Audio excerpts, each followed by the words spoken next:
Nooit van gehoord. Jawel, je bent een boef. Echt nooit van gehoord. Statusconstructus? Bedoel Ja. je...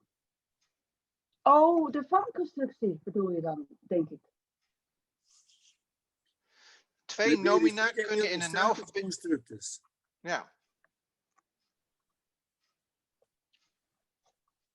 En Wij hebben al geleerd het woord vanconstructie. Misschien bedoel je dat. Twee nomina kunnen in nauwe verbinding met elkaar staan om een relatie van bezit, een behoren tot en afkomst aan te geven. Bijvoorbeeld Soes. Soes Hamelech. Het paard van de koning. Het eerste woord wordt in de grammatica het nomens regens genoemd. Het tweede, dat het eerste nader bepaalt, het nomen rectum. Het eerste staat in de status constructus, het tweede staat in de status absolutus.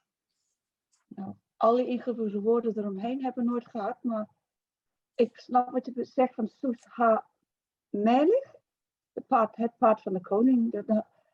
De H van de Soes valt weg, want er staat bij de koning al die he. Ja. In het algemeen is het nomen regens bepaald als het nomen recten bepaald is. Nou ja, als je dit dus hoort, dan denk je van, gaat dit over? Precies, die woorden hebben we nooit gehad. Ik weet wel wat rectum is, maar dat is een medische term. Andere woord. Ja. Ja, rectaal.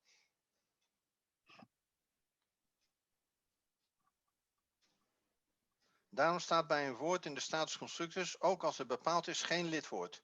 Vergelijk Hamelech, de koning, en Melech Haaretz, de koning van het land.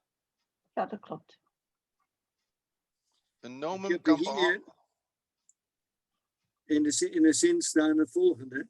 Het gaat over Genesis of Bereshit. Als de opvatting juist is dat Bereshit een status constructus vorm, is wel een probleem, want het eerste woord moet namelijk verbonden worden met het woord dat erop volgt. En dat moet een zelfstandig naamwoord zijn. Ja. Dus dat is dan een status constructus vorm. Ja. Dat het woord verbonden is met het woord wat erop volgt. Wat dan een zelfstandig naamwoord moet zijn.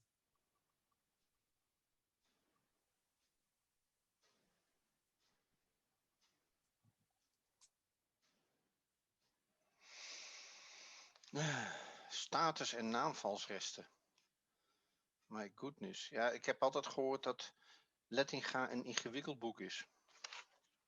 Ja, het is vrij ingewikkeld, dus daarom ben ik blij dat ik er ook wel wat toelichting bij gekregen heb toen. Ja. Maar misschien komt het allemaal nog wel, in het Engels ook.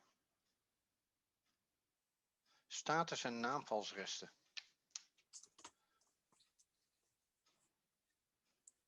Casus nominativus,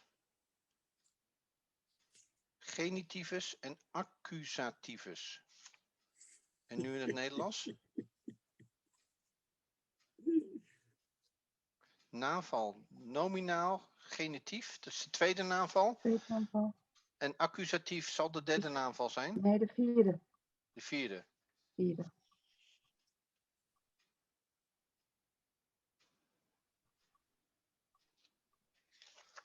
Oh my gosh. Ik weet dat grammatica belangrijk is, maar af en toe verzuip je erin. Nou, daarom was dus die grote lijst die ik net liet zien, daar kun je soms ook woorden uithalen, want anders weet je het helemaal niet meer. Zware suffixen en lichte suffixen. Zware suffixen zijn gem, gen, hem, hen. Van de overige, de lichte suffixen. Bij zware suffixen verandert de vocalisatie van het woord ingrijpender dan bij lichte suffixen. Een woord met een zwaar suffix heeft vaak de vocalen van de status constructus. Bijvoorbeeld daver, woord. Meervoud, devarim. Hey Donald, nou kunnen we beginnen. Hè? Oh, Mevrouw wordt ook wakker op de bank.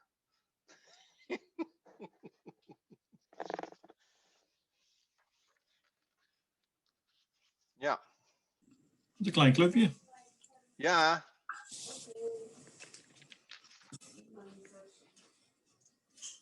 Oh, we zijn nog met z'n 5. Ja, dat wordt toch nog gezellig.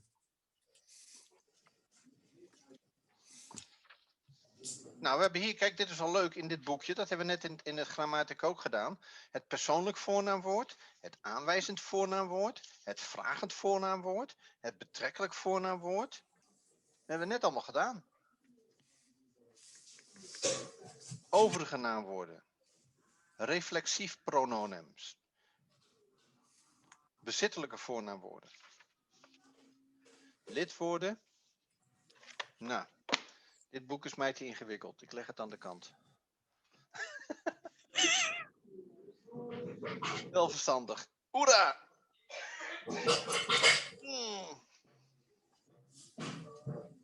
Goed.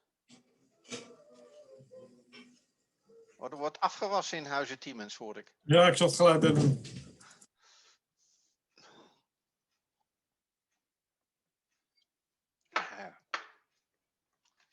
Nou, welkom allemaal. Het is dinsdag 1 december alweer. Wat gaat de tijd hard. En we gaan vandaag een tweede poging doen met hoofdstuk 7. We zaten net al een tijdje te delibereren over allerlei vervoegingen en aanvullende dingen. Om erachter te komen, als je nou 2 merries hebt en die zijn van iemand. Hoe zeg je dat dan in het Hebreeuws? Haar merries. Maar ja, dus een uitdaging. Dat weten we nog niet. We gaan nu verder met hoofdstuk 7. Les 1. En dan gaan we eerst weer die definities doen. Dat is een soort herhaling. Maar dat is voor ons wel goed. Een aantal definities gaat hij behandelen. Over wat is nou een zelfstandig naamwoord. En een... Nou, dat weten we natuurlijk inmiddels. Ik maak die voor mezelf even wat groter. Dan kan ik het ook zien. Zijn jullie er klaar voor? Daar gaan we. Some definitions. This module marks the move into some new material, new type of material. Up till now we've been looking at letters and their sounds, things like consonants and their final forms, vowels, short vowels, long vowels, historically long, the maters. We've looked at some other signs, things like the dagesh, the 2 types of dagesh, the 2 types of shavaz, accents, metheg, mapik, makev, etc. Now we're going to move into morphology and syntax. And I just wanted to define these so it's clear in your mind what they are, and so when I use the words, I know that you know what I'm talking about. Morphology is word formation, and syntax is sentence formation. And by word formation, I simply mean how words are made, all the different parts of words. And sentence formation is how those words are used in a sentence. A lot of what we're going to do in the next many modules is looking at morphology. We'll get some syntax as we go, but the bulk of it will be morphology. And we're going to look at nouns, we're going to look at pronouns and verbs, primarily those 3 groups. Less nouns than verbs. We'll look at verbs as we go on. We'll get more into verbs, and that'll be a big part of first year Hebrew is getting a hold of Hebrew verbs. Pronouns are also important. We'll see some pronouns that stand by themselves, but we'll also see pronouns that attach as suffixes to nouns and to verbs. And so we'll keep coming back to pronouns. And also we'll come back to some of the things we've already dealt with, things like the inseparable preposition and what happens when you tack these things onto articles, and etc.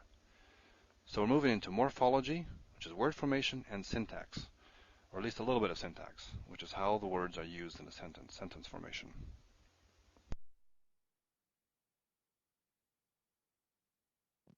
Dat was makkelijk. Morfologie, voornaamwoorden, of zelfstandig naamwoorden, noun, voornaamwoorden en werkwoorden. En je weet wat de suffix en de prefixen zijn, hè? Oh, hij is weer uit. Dat is niet eerlijk. Wat zeggen. Ja.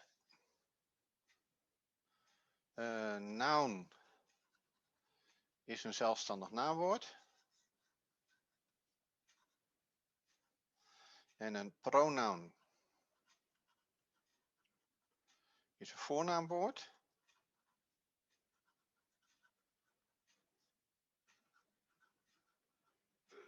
En een verb is natuurlijk een werkwoord.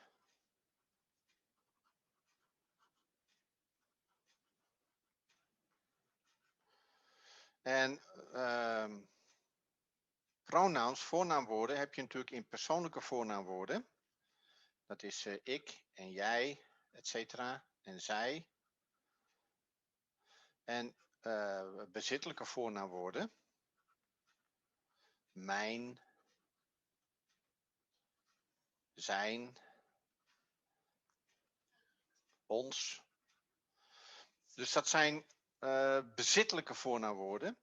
En wat hij dus uitlegt is als je hier het woord hebt, dat kan dus een werkwoord zijn, of dat kan een zelfstandig naamwoord zijn, dat de pronoun daar dus komt, als een suffix.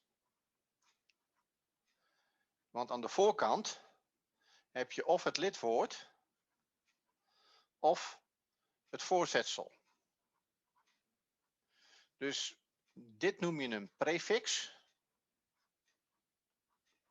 En dit deel noem je suffix. Dus pre is voor, hè, prenatal. Niet postnatal, maar prenatal. En suffix, dat is dus wat erna komt. Niet suffut, maar suffix. Het is ook niet iemand uit de stam van Asterix en Obelix. Suffix. Zo heet het nou helemaal. Goed. Nou, dat is helder, hè. Nieuw share, gaan we naar les 2. Oh, die moet ik wel even annotatie uitzetten. En even mijn dings groter maken. 1, 2. En dan gaan we dan. Oh, die naar beneden. Het werkwoord. The noun. Oh nee, Let's zelfstandig take a look naamwoord. at how the noun functions or is formed in Hebrew. In Hebrew we have 3 numbers and 2 genders for nouns. We have the singular. I'll write them up here because I'm going to write a paradigm. We have plural, just like English. We also have the dual. And I'll spell this one out, D-U-A-L. And this is for words that come in pairs or twos. We also have genders. We have 2 genders, masculine and feminine. So it's something like French. Unlike German, German has masculine and feminine, and it would have a neuter here as well. So we have masculine and feminine. Now let's take a look at what the paradigm is, the pattern. We use the word sus. Sus is horse in Hebrew, so sus the horse. The masculine singular form is the base form, and all these other ones will use this, will build on this. So sus has no ending. Let's look at the feminine. Oops, that wasn't a very good samach, was it? Let's try this again. Oh, not much better, but you know what I mean. Sus. Now the ending, the feminine ending, is a. Now we'll find actually that the feminine ending, there are a number of feminine endings. These other ones are all fairly stable, but this one can have a number, and we'll take a look at that in a moment. But this is the base one. We'll memorize that one as part of our paradigm. So, sus and susa. Let's take a look at the plurals. Again, we start with sus. I'll change color again here just to highlight the ending. The masculine ending is im. So sus becomes susim. And it's a hidik yud, mem. Hidik yud, mem. Susim. And the feminine one is susot. Su-ot. Oops, I was going to do that in color, wasn't I? Susot. Holem vav with a tav. Okay, Sometimes you'll see this without the vav, it'll just be a holon, but it's still susot. So susim and susot. Finally, we have the dual. Now the dual actually has the same ending for both masculine and feminine. However, in the feminine it looks a little different, at least with this word. And I'll explain why in a second. But let's look first at the masculine. Give ourselves plenty of room, it's a bit longer. So sus becomes susim in the plural, and susayim. Susayim.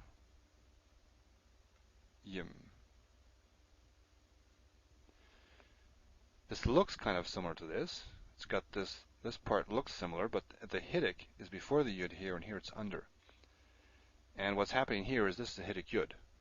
The yud here is a vowel. Here it's a consonant. And we know that because there's a vowel under it. So this is a, yim, and this is im. So don't get those two confused. Susim and susayim. Okay, now let us write down the feminine dual. It is su, and I'll change here. Susayim is the masculine, susatayim. And we get a patach here, or sorry, a kamet. See, we had a patach. Susa, and then we have the piece we had here, susatayim. Okay, this part is the same, ayim and ayim on the end, but here we have this at. Where did that come from? Well, what this is this. So the feminine dual builds on the feminine singular. Now, if we were simply to add the dual ending to this here, if we left this a hey, that's the only difference here. If we left this a hey, then we'd have two vowels together. It would be pronounced something like susayim. Now we know that Hebrew doesn't like two vowels together, double vowels. Double consonants are fine, but not double vowels. And so you'll find, and we'll see this as we move through Hebrew, that if you have a final hey on a word, like this, a final hey, and you add something on the end, the hey will tend to either drop or it will change into a tav. Here it changes into a tav, so we have susatayim. So it's still the same ending. The dual ending is here and here, but the ending of the feminine has changed a little bit. Okay. Now, what else do I want to say about this? I guess the important thing here to say is this is something to memorize. Let me put a little M here. And throughout these modules, I'm going to start to do this here. I'm going to put an M, try to remember to do it in the same color with a circle around it, to highlight things that are really important to memorize. This is a basic paradigm. If you memorize this, it will help you. You don't need to memorize everything. It's not efficient to memorize everything. Some things you should just learn for recognition. But this is something to learn to be able to reproduce. Write this down. Write it down on a piece of paper, whatever you have to do, so that you can reproduce it. That forces you to learn what all these little bits are. Because this paradigm will be the basis for other things. We'll add things to this. We'll change them. And if you don't know this one well, then you'll get confused when we add the other bits to it. So memorizing this will pay dividends for sure. And it's probably a good idea to memorize this by saying it. Sus, susa, susayim, susot. Sorry, sus, susa, susim, susot, susayim, susatayim. So say it, but also know what the endings are in isolation. Okay, you got nothing for the masculine. You've got a. For the feminine singular, we've got im. We've got ot. Get that right. Ot, and we've got ayim over here for the dual. Ayim, and then, well, we have ayim. If you want to memorize just the endings, I recommend you memorize this thing with the sus. If you want just the endings, this is what they are. The at here is part of this, but there are some feminine nouns that won't have this, and so really what's going on here is these two are the same. The dual is the same, so that's kind of nice. A little less to memorize. So, now let us look more closely at the feminine singular. there are a couple other ways you can make the feminine singular. So let's get a new sheet. We had this one. That's sort of the base one. We had that with susa. You can also have nothing. There are feminine words that have no ending. So they look kind of like a noun. Or sorry, like a masculine singular noun, because the masculine singular noun has no ending. But in fact, they are feminine. Examples are a word we've seen many times now, eretz.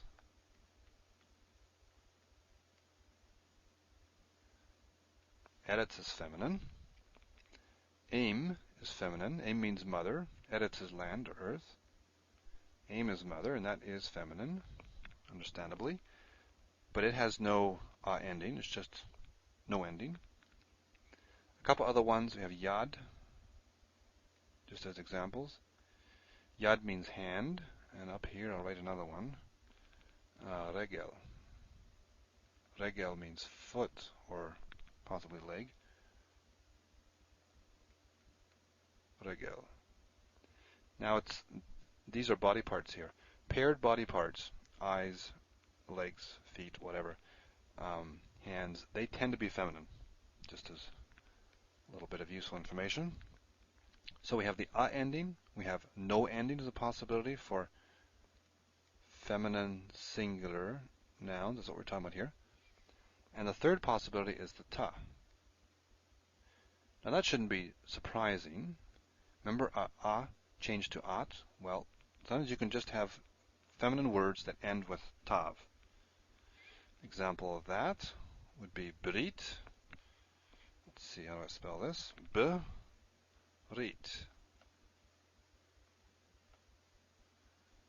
Berit. That's a yud. Berit. And berit means covenant. Or another example would be bat.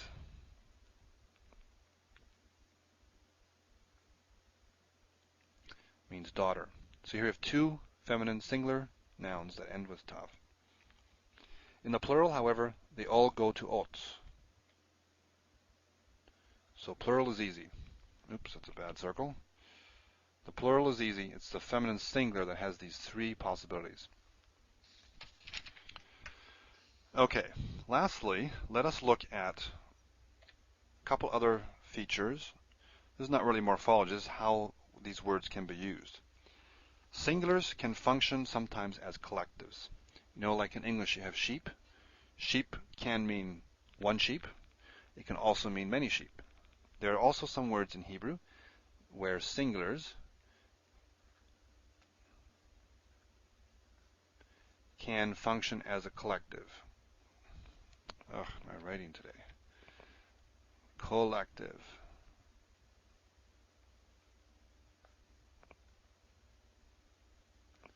And an example of that, a couple of them here, is one is of. Of means bird or birds. Behema.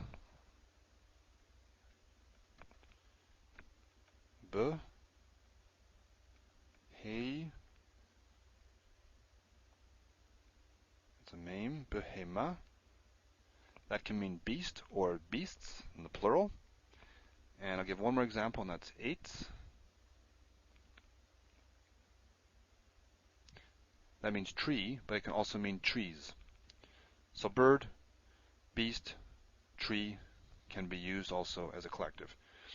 And just by way of review, notice these here are two feminine nouns that have no endings, not an ending. This one has the basic ending. So singulars can act as collectives. Conversely, plurals can act as singulars, or can mean something singular. So plurals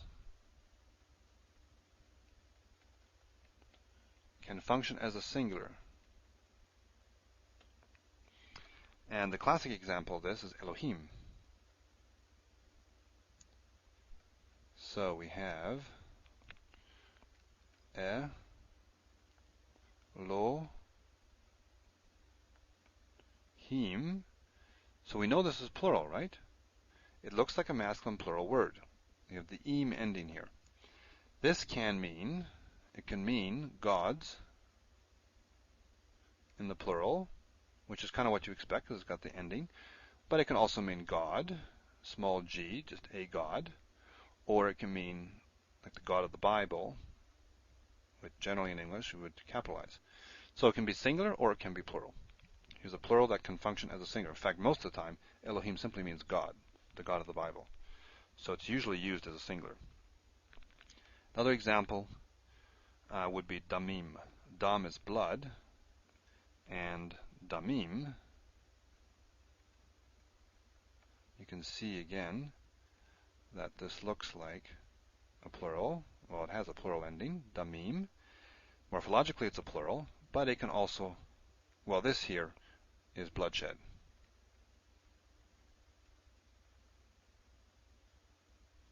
Okay. All this to say simply that if it's morphologically singular or plural, it may, in fact, there are some times where it will function the opposite way.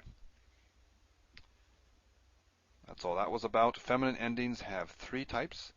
We have feminine singular, we have the a ending, we have no ending, and we have tav.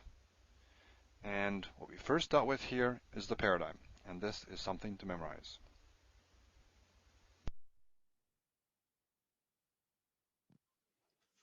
Oké. Zijn hier vragen over?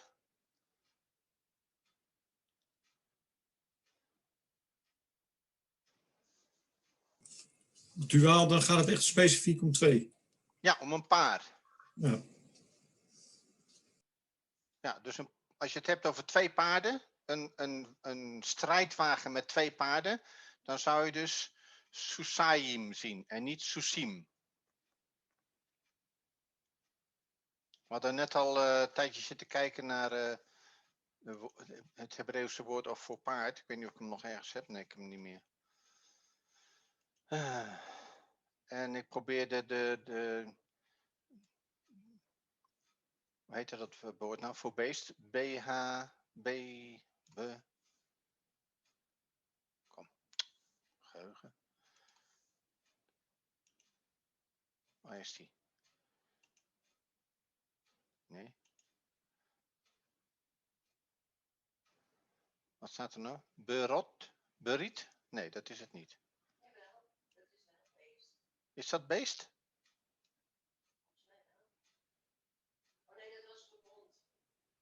Daar heb je hem, hier. Ja. Behema. En als je, ik zocht het in Beomot. Dus dat in Job staat dat, hè? Beomot. Betekent dus gewoon beest. En Beomot is dus vrouwelijke meervoudsvorm van Behema. Behemot is meervoud vrouwelijk van Behema. Tenminste, dat heb ik net geleerd. Oké, nou gaan we naar les 3. Dat gaat over genderflip. Gender flip in plural. Here I want to look at what happens to some very common words when they go into the plural. In the last module we looked at how nouns in Hebrew have two genders, masculine and feminine. And for most nouns there's no clear reason as to why it is one or the other. Why is of, meaning bird? Why is that feminine? Who knows? But for some words it's pretty clear. Father is obviously masculine, mother is feminine, man and woman, those are clear. And yet in those particular ones, or three of them anyway, you have a weird behavior in the plural. So let me write that down just to highlight this. Av is father. So here's our singular column. And Aim is mother. Okay, try and get everything on here. Ish is man, and Isha, Isha, we have a Dagesh forte in the sheen here. Isha is feminine, so man and woman. Father, mother, man, woman. So here's the singular column, no problem. And even here in the singular we see it as the a ending. So everything's behaving quite nicely. Now what happens when we go into the plural? Av, does it become avim? In fact, it doesn't. It becomes avot.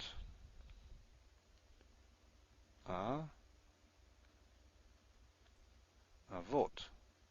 And ot is what ending? Ot is the feminine ending. So these are plurals here. So father in the plural is avot, and you'll see this a lot. Avotecha means your fathers. God is always talking about your fathers, your ancestors. And the word is avotecha, with the ot in there. Cha just means your. We'll come to that later. But avot has a feminine ending. Aim actually doesn't, or aim doesn't behave weird. It's what you would expect. Emot. So you have an ot ending, just like you would expect. So that one's okay. Now let's go down to woman down here, though. We'll go first to this one. Isha becomes nashim. And na-shim. So it has the masculine plural ending. So this does a gender flip from singular to plural, as did av. And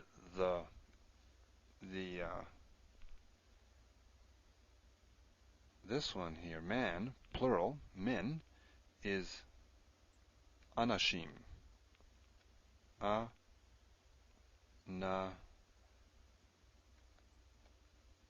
Shim. Make sure I spelled that right. Nashim, right. So we have a gender flip here. GF for gender flip here and here. Father goes to avot, feminine ending. And Isha has a male ending, nashim. So you want to pay attention to that. Just memorize these. These are so common. Now the way to distinguish this, the way to remember is min is anashim. Min has the aleph on it. And if you don't have the aleph, then it's woman or women. So because besides that, these are the same. Anashim, nashim. So if you ever go to Israel and you need to use the washroom, make sure you have these straight. If you're male, look for that aleph there. And this one is normal. Av goes to avot. So a couple of weird things. And it's common in language in general, languages across the board, that it is the most common words that will be irregular. So it's not surprising that av and im and isha are doing some different things here.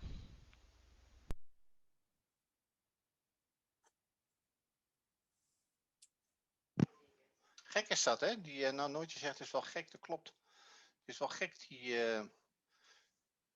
de verwisseling van het geslacht, als je naar de uitgang kijkt. Ik heb het woord gevonden natuurlijk. Kijk. Hier staat behomot. Nou, zoals je natuurlijk nu geleerd hebt, is dit,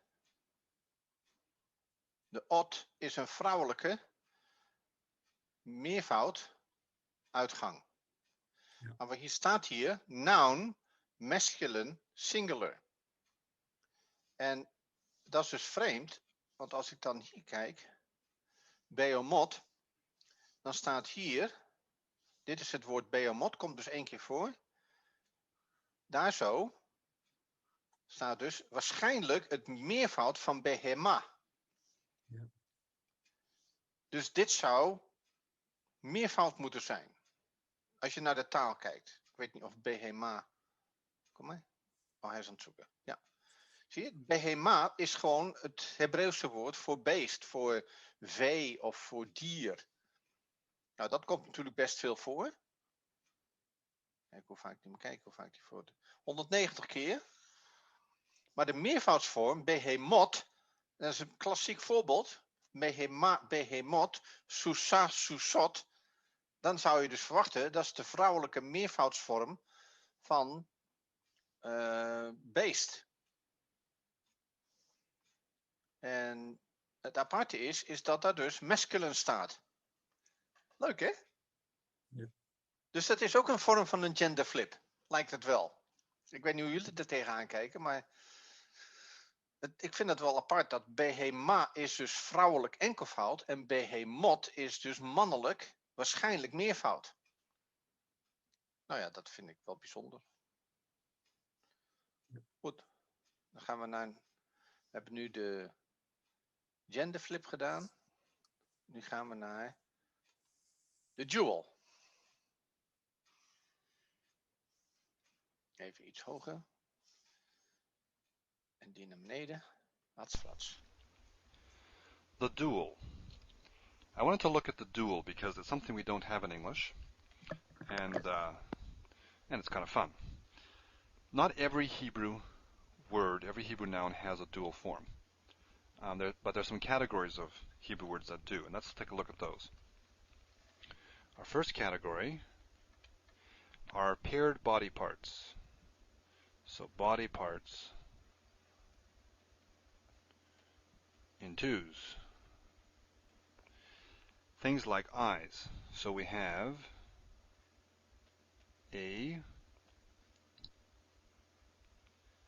Einayim. So here we see the dual ending, the ayim ending here, and that's because we have two eyes. Now, what about a word like af? Af is nose, and it exists in the dual as well. And it is payim. So here we have a dual ending on nose. So does it mean we have two noses? I think it means nostrils, two nostrils. Incidentally, af is often also used to mean anger. A person's face gets, or a person's nose gets red, so anger, it's used as an expression of anger. And it can also stand for the whole face. Apayim can mean someone's face. Okay, that's one category, paired body parts. Incidentally, another... Dat is wel grappig, want daar zit natuurlijk het woord pane in. Hè? Panim, aangezicht. Dus apanjim en ponum, dat kennen wij in Amsterdam, ponum. Dus dat zit allemaal verwant aan elkaar. body part that is used in the dual, sometimes at least, is loins. There's two different Hebrew words used for loins, and it does occur in the dual, so interesting. 2.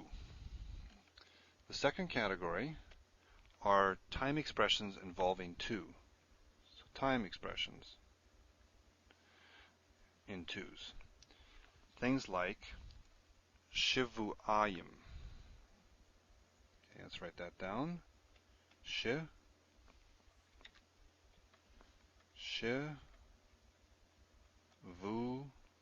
and how does it go here? Ayin. Shivu'ayim. Supposed to be a yud there. Sheva is 7. Shivu'ayim is 2 sets of 7, so 2 weeks. Now, in the Hebrew Bible, 7 is very fundamental. Is very fundamental to the conception of time. You have 6 days of work and a Shabbat. So in the Hebrew Bible, you don't need to say 7 weeks or 14 weeks, something like that. You can just say 7, and that is sufficient. When the context is clear, you're talking about time. So shivu'ayim, shivu'im would be plural. Shivu'ayim is the dual, meaning 2 weeks, 2 sets of 7. Another example of time expression involving 2 is pa'emayim.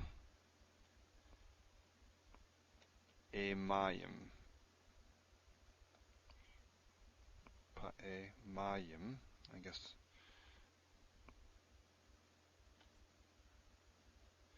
Pa'emayim, pa'am means time, as in how many times you do something.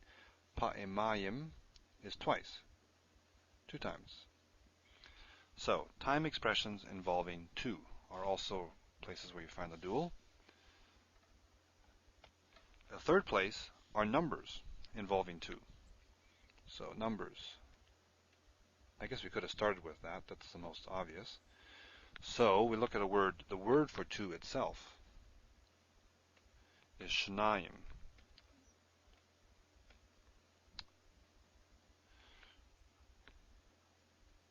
Shnayim. Shnayim. So that's the masculine one. The feminine form of 2, because you do have the numbers in both feminine and masculine to use as adjectives, is shtayim. Oh man. Let's get our tav right here.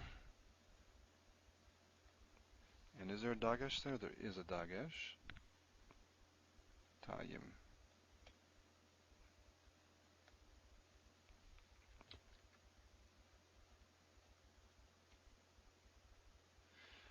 Shnayim, shtayim. And this looks a bit like sus, right? Sus, remember, had a tav there? And tav is associated with feminine forms. Now this didn't come from a, like it did with sus. But nonetheless, shnayim, shtayim, you can see how this is feminine. Another example of a number involving two is ma. Here we have an aleph. Ma'atayim. Sorry, ma-tayim.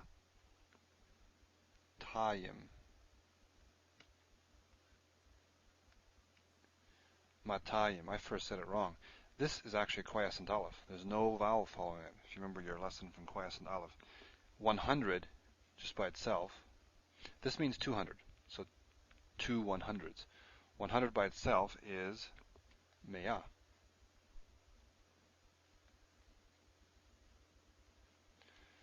So as a review of the quiescent module we had, you can see how here aleph is a consonant. It's followed by a vowel.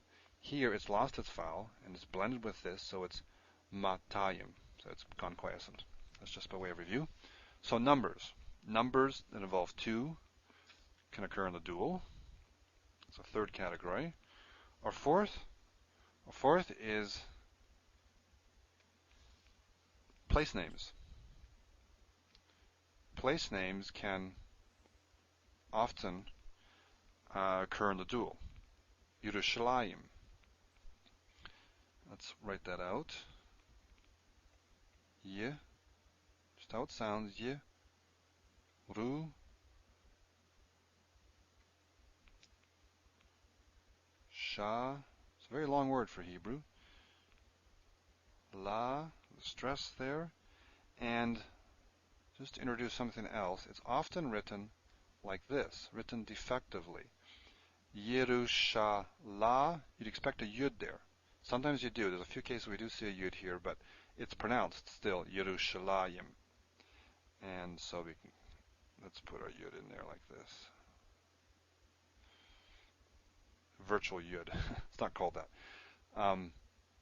Here we have the dual ending. Place names often have dual endings. Mitzrayim, Egypt.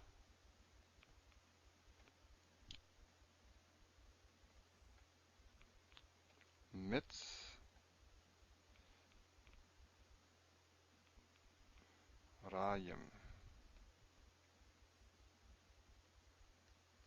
Mitzrayim, Egypt, also has a dual ending to it. That's our fourth category. And lastly, there are a couple of odd ones. Mayim, water. Mayim. Ugh, so annoying. It's streaking all over the place. Mayim.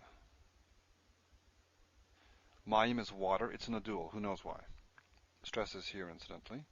And a related word, at least in sound, and maybe other ways. Maybe there's reasons why these words are related. Shamayim, heavens or heaven. Shamayim. This part's the same.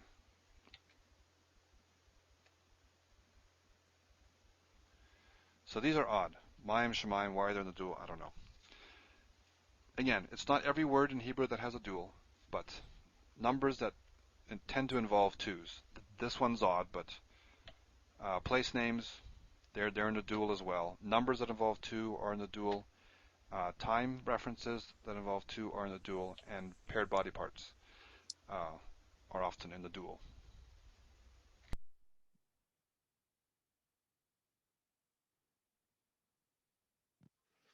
Kun je mij nu horen? Ja. Nou, dat is duidelijk, hè? Dat was, ik geloof dat Donald die vraag had. Hoe zit het met duals? Nou, hier heb je ze dus, de voorbeelden. De lichaamsdelen, de tijd, getallen, plaatsnamen, bijzondere voorbeelden, Ja, dat is het. En de vorige keer heb ik ook wel iets gezegd waarom ik denk dat Mayim altijd meervoud is. Hè? Dual. Weet je dat nog? Kun je het nog herinneren? Water boven, water beneden. Hallo, het is, ja. Dus water heeft... Oh, even kijken. Misschien moet ik hem iets dikker maken. Nou, kom op. Ja, dan wordt hij weer zo dik meteen.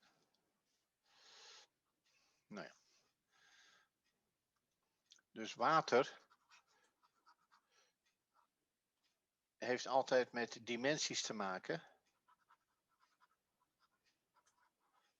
En scheiding. Dit heeft met oud en nieuw te maken. Je ziet het heel duidelijk bijvoorbeeld bij de doortocht in de zee. 2 plaatsen. Dus 2 keer. Rode Zee en de Jordaan. Maar ook de Jordaan met Elia en Elisa. Dus ook daar doortocht door het water heen. Het water dat dan ophoudt en open gaat. Dus het gaan door water is het gaan van een andere dimensie. Het ingaan van een andere dimensie. Vandaar dat water meervoud altijd is. En Shamayim is natuurlijk de combinatie van vuur plus water. Dan heb je dus brandend water. Brandend water, ja.